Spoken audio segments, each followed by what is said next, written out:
चंद्रमा की सतह पर आज विक्रम लैंडर लैंडिंग को तैयार हो चुका है। देश दुनिया में चंद्रयान 3 की कामयाबी की दुआएं इस वक्त मांगी जा रही है। विक्रम लैंडर को जिस जगह पर लैंड करना है वो चांद का सबसे अंधेरे वाला इलाका है, जहां सूरज की रोशनी भी कम पहुंचती है और जहां की जमीन भी उबड़ खाबड़ भरी है। ऐसे में विक्रम की सॉफ्ट लैंडिंग कराना वैज्ञानिकों के लिए किसी चुनौती से कम नहीं है।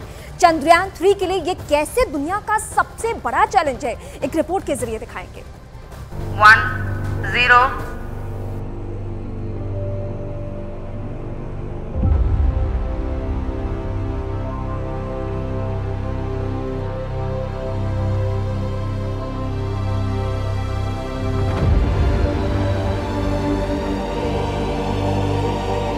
अंतरिक्ष के क्षेत्र में भारत के लिए आज का दिन ऐतिहासिक होने जा रहा है।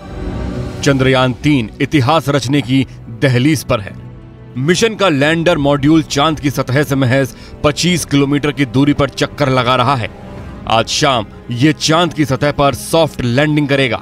चांद की खूबसूरती की चर्चा दुनिया भर में लोग करते हैं, लेकिन दुनिया अब तक सिर्फ चांद के आधे हिस्से को ही देख सकी है और चांद का दूसरा हिस्सा दुनिया ने कभी नहीं देखा। इसकी वजह है चंद्रमा का पृथ्वी के साथ टाइडल लॉकिंग होना।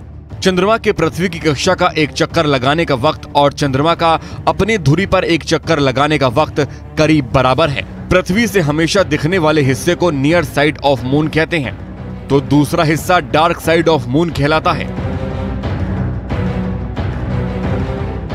जी हाँ, आपने सही कहा। डार्क साइड बेसिकली उसको जो डार्क साइड नाम दिया वो ऐसा नहीं कि लाइट नहीं पहुंचती है वहां पर, लाइट वहां पर भी पड़ती है, पर क्योंकि उसके बारे में जानकारी हम लोगों को कम है, वहां पे अभी तक जितने भी स्पेस मिशंस हुए हैं उसमें किसी ने भी उसको टारगेट नहीं किया। चंद्रमा पृथ्वी की परिक्रमा 27 दिन 6 घंटे में पूरा करता है और अपने अक्ष के चारों ओर एक पूरा चक्कर भी 27.3 दिन में लगाता है। चांद का एक हिस्सा पृथ्वी से हमेशा दिखाई देता है, जबकि दूसरा हिस्सा छिपा रहता है। दूसरे हिस्से में सूर्य की किरणें 14 दिन तक रहती हैं। पृथ्वी के करीब हिस्से पर अब तक कई मिशन हुए। वहीं डार्क साइड ऑफ मून पर पहली बार चीन 2019 में पहुंचा था। चाइना का एक स्पेसक्राफ्ट वहां पे उतरा है, तो इसके बारे में हमको बहुत जानकारी नहीं है, इसीलिए उसको dark side of the moon बोलते हैं। भारत के चंद्रयान 3 का लक्ष्य यही है कि वो चांद के डार्क साइड में सॉफ्ट लैंडिंग कर सके। चंद्रमा का अंधेरा वाला हिस्सा बेहद ठंडा है, क्योंकि वहां पर सूरज की रोशनी बेहद कम पहुंचती है। वैज्ञानिकों का दावा है कि चांद के दिखने वाले और ना दिखने वाले हिस्सों के बीच जमीन आसमान का फर्क है। ना दिखने वाली साइड की जमीन दिखने वाली साइड की जमीन की बनिस्बत ज्यादा चुनौती भरी है। इसरो ने चांद की जमीन की तस्वीरें शेयर की हैं, जिसे देखकर आप अंदाजा लगा सकते हैं कि चांद की धरती कैसी है। पृथ्वी से ये कितनी अलग है। चांद पर धरती की तरह ही मैदान, पहाड़ और घाटी तो हैं, लेकिन ये देखने में सिर्फ रेगिस्तान है। यहाँ के बड़े बड़े गड्ढों से संभलकर लैंडिंग करना चुनौती है। डार्क साइड की यही सच्चाई है। क्रेटर्स है, जैसे आप देख रहे हैं, बड़े बड़े गड्ढे हैं। इसको अगर मैं उदाहरण देके बताऊं तो पृथ्वी पर अगर रेत पर आप पत्थर जोर से मारेंगे, चाहे छोटा या बड़ा, तो वो इसी तरह के गड्ढे बनाता है। तो रेत पे जो गड्ढे बनेंगे उसमें आप साइड वॉल देखेंगे जी, वो क्रेटर की तरह ही है। बट यहाँ जो चांद की सतह पे देख रहे हैं ये भी क्रेटर्स उसी तरह से बने हैं, ये लेकिन उल्काओं से बने हैं और ये छोटे बड़े हर तरह के चंद्रमा पर सूरज की तरह खुद का प्रकाश नहीं होता। यहाँ जो चमक होती है वो सूर्य की रोशनी है। आज से 14 दिन के लिए वहाँ वही रोशनी दिखेगी जिसमें लैंडर और रोवर को जानकारी जुटानी होगी।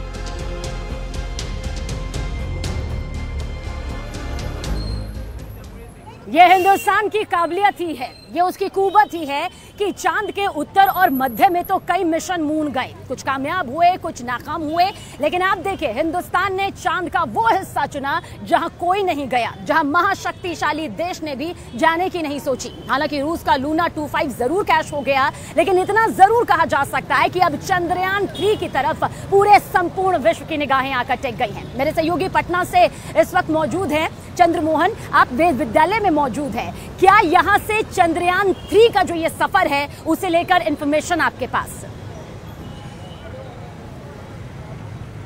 बिल्कुल, देखिए सीधी तस्वीर आपको दिखाते हैं। यहाँ पर वेद विद्यालय में हवन और पूजन का कार्यक्रम चल रहा है सुबह से। और ये सभी जो बाल ब्राह्मण हैं इनका सीधे तौर पर यह कहना है कि यह कार्यक्रम उस वक्त तक चलते रहेगा जब तक चंद्रयान 3 का चांद पर सेफ लैंडिंग नहीं हो जाता है। और इसी को लेकर यह सुबह से ही यहाँ पर हवन पूजन, और देखिए एक तस्वीर आपको दिखाते हैं जहाँ पर चंद्रयान को आरती दिखाई जा रही है और यह दिखाने और बताने की कोशिश की जा रही है कि अब जो है भारत वो विश्व में इतिहास रचने जा रहा है, विश्व गुरु बनने जा रहा है और उसमें किसी तरह का विघ्न और बाधा पैदा ना हो, इसलिए यहाँ पर सुबह से ही पूजन और हवन का कार्यक्रम, पाठ का कार्यक्रम चल रहा है, जैसा कि तस्वीरों में भी आप साफ तौर पर देख सकते हैं। और यहाँ पर शंखनाद भी किया जा रहा है।